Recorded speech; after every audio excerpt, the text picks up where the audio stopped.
पंडित जी को अक्सर जगह जगह से इनविटेशन आते रहते हैं। कब कभी स्कूल से तो कभी किसी ऑफिस से। तो कभी कभी डॉक्टर भी उन्हें गीता ज्ञान की सिंपल और रियल लाइफ में अप्लीकेबल एक्सप्लेनेशन के लिए बुलाते रहते हैं।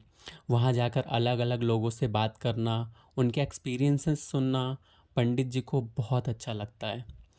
उनकी पूरी कोशिश होती है कि अगर कोई अपनी किसी प्रॉब्लम का सॉल्यूशन उनके ज़रिए गीता में ढूंढ रहा है तो उसे सॉल्यूशन मिल जाए और उसकी प्रॉब्लम सॉल्व हो जाए।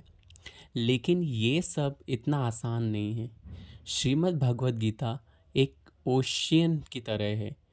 इसकी गहराई का अंदाज़ा आप इसमें बिना उतरे लगा ही नहीं सकते। और इसमें उतरने यानी इसे बहुत अच्छे से समझने के लिए टाइम और पेशेंस दोनों चाहिए। बहुत से लोग गीता में इंटरेस्ट तो रखते हैं, लेकिन उनके पास टाइम और पेशेंस दोनों नहीं होते। ऐसे में वो सिर्फ गीता का संस्कृत से हिंदी ट्रांसलेशन समझकर रह जाते हैं। उसमें बताई बातों की रियल मीनिंग तो कभी जान ही नहीं पाते।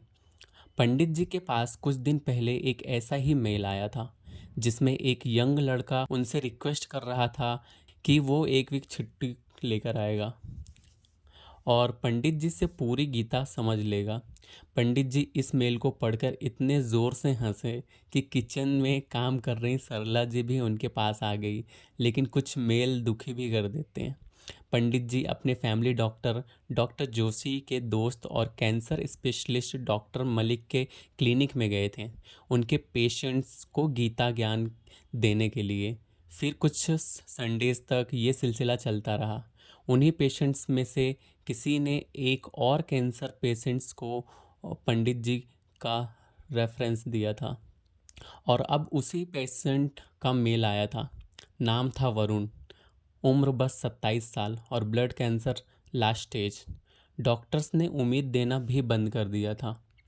बस एक इंतज़ार था कि कब ज़िंदगी अपना नाता तोड़ती है।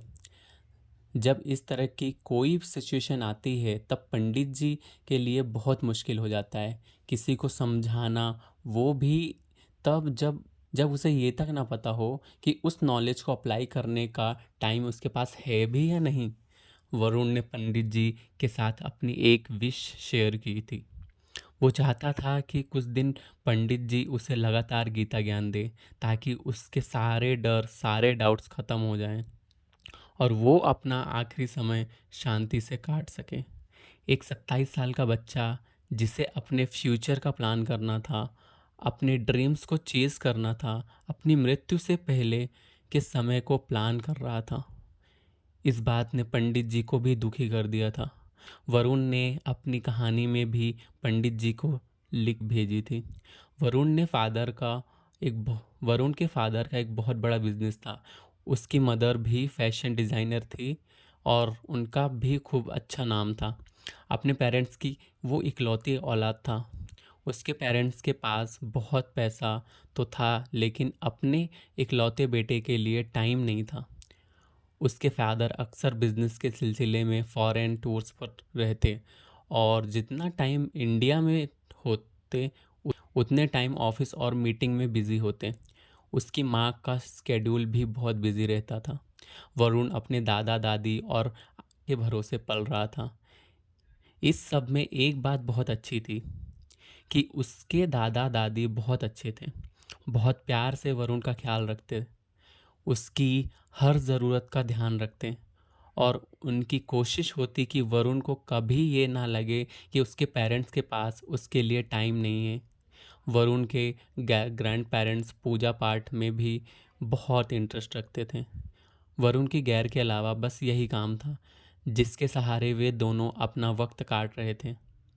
जब भी घर में पूजा होती वरुण अपने दादा दादी के साथ उसमें ज़रूर बैठता।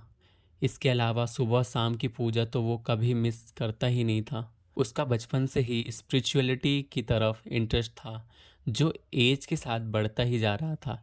इधर उसके पेरेंट्स का काम तो बहुत अच्छा चल रहा था, लेकिन उनकी पर्सनल लाइफ ठीक नहीं चल रही थी। दोनों में आए दिन झगड़े होते, जिन्हें देख वरुण सहम जाता। उसके दादा दादी उसके पेरेंट्स को बहुत समझाते कि उनकी लड़ाइयों से वरुण के मन पर बहुत बुरा असर पड़ेगा, लेकिन उन पर कोई असर नहीं होता था। पेरेंट्स भूल जाते थे कि उनके बच्चे सिर्फ खाना और खिलौना ही नहीं मांगते, उनकी अटेंशन, उनका प्यार भी मांगते हैं। उनसे ही सब कुछ सीखते भी हैं। कई बार पेरेंट्स जो सिखाते हैं उससे भी ज़्यादा जो नहीं सिखाते वो उनके बिहेवियर से बच्चे सीख लेते हैं। वरुण भी ये सब सीख जाता अगर उसके दादा दादी उसकी ढाल बनकर ना खड़े हो जाते। कुछ टाइम के बाद वरुण के पेरेंट्स का तलाक हो गया। अब वरुण उसकी कस्टडी पर बात आई। उसके फादर को उसकी जिम्मेदारी उठाने में कोई खास दिलचस्पी नहीं थी और उसकी माँ उसकी जिम्मेदारी तो लेना चाहती थी, लेकिन उसे किसी की मदद चाहिए थी जो पूरा दिन वरुण की देखभाल कर सके। वरुण के दादा दादी ने उसकी माँ की बहुत मिन्नतें की कि जब तक वो दोनों या उनमें से एक भी जिंदा रहा वरुण को उन्हें पालने दें, फिर चाहे तो उसे अपने पास रख लें। वरुण की माँ जानती थी कि दादा दादी के पास वरुण सेफ भी है। माँ जानती थी कि दादा दादी के पास वरुण सेफ भी है और उनको उसकी टेंशन भी नहीं रहेगी, इसलिए उसने अपने इन लॉज की बात मान ली। इस तरह वरुण दादा दादी के पास ही रह गया। कुछ वक्त के बाद उसकी दादी की डेथ हो गई। वरुण उनसे बहुत ज़्यादा अटैच था, इसीलिए इस बात का उसे गहरा सदमा लगा, लेकिन उसके दादाजी ने उसे समझा बुझाकर प्यार से इस दुख से बाहर निकाल दिया। वरुण के वरुण के दादाजी रोज गीता पाठ करते। वरुण अपना होमवर्क कर रहा होता और फ्री होकर दादाजी के साथ बैठ जाता। दादाजी उसे भी स्टोरीज के थ्रू गीता में क्या कहा गया है यह सुनाते। इस तरह बचपन से उसके मन में गीता ज्ञान को समझने की इच्छा पैदा हो गई। वरुण बड़ा हो रहा था। इस दौरान उसके पेरेंट्स वीक में एक बार उससे मिलने आ जाते थे। जब भी आते उनके पास वरुण के लिए ढेर सारे गिफ्ट्स होते जिन्हें वरुण खोलता तक नहीं था। जब वो 12 साल का था तब उसके दादाजी की डेथ हो गई। दादाजी की डेथ के बाद वरुण ने खुद ही पेरेंट्स से कहा कि उसे उन दोनों में किसी के साथ भी ना रहकर बोर्डिंग स्कूल जाना है। उसके पेरेंट खुशी से मान भी गए। बोर्डिंग जाते हुए वरुण अपने साथ जो चंद चीज़ें लाया था उसमें श्रीमद् भगवत गीता भी एक थी। हालांकि उसे खुद से कुछ खास समझ नहीं आता था, पर सोने से पहले एक बार वो गीता को पलटता ज़रूर था। ऐसा करके उसे बहुत सुकून मिलता था। स्कूल पूरा हुआ तो वो हायर स्टडीज़ के लिए अब्रॉड चला गया। स्टडीज़ कंप्लीट करके वहीं जॉब भी करने लगा था। लाइफ में सब ठीक था, दोस्त थे, करियर था, लेकिन फिर इस बीमारी का पता चला और जब सब खत्म हो गया और सब खत्म सा हो गया वो वापस इंडिया आ गया। उसके पेरेंट्स को इस बारे में कुछ भी पता नहीं है और वो उन्हें बताना भी नहीं चाहता। वो नहीं चाहता कि उसके पेरेंट्स अब उसके लिए टाइम निकाले या उसकी फ़िक्र होने का दिखावा करे। वो नहीं चाहता था कि कोई उस पर दया करे, उसके साथ किसी भी तरह का स्पेशल ट्रीटमेंट हो। वो अपनी डिग्निटी के साथ इस दुनिया से जाना चाहता है और चाहता है कि जो गीता ज्ञान वो दादाजी पढ़ा करते थे, जिसकी बदौलत उनके चेहरे पर हमेशा एक मुस्कान, एक शांति बनी रहती थी, उसका छोटा सा हिस्सा भी उसे मिल जाए तो उसकी आखिरी विश भी पूरी हो जाएगी। उसने अपने कैंसर सपोर्ट ग्रुप में यह इच्छा जाहिर की तो किसी ने पंडित जी के ब्लॉग और उनके बारे में बताया, इसलिए वो ये मेल उन्हें भेज रहा है। पंडित जी को वरुण की सेल्फ रिस्पेक्ट और सिचुएशंस को लेकर पॉजिटिव एटीट्यूड पसंद आया। उन्होंने जवाब लिखा, प्रिय वरुण, बहुत सारा प्यार। मुझे खुशी है कि आपको गीता ज्ञान में इतना गहरा इंटरेस्ट है।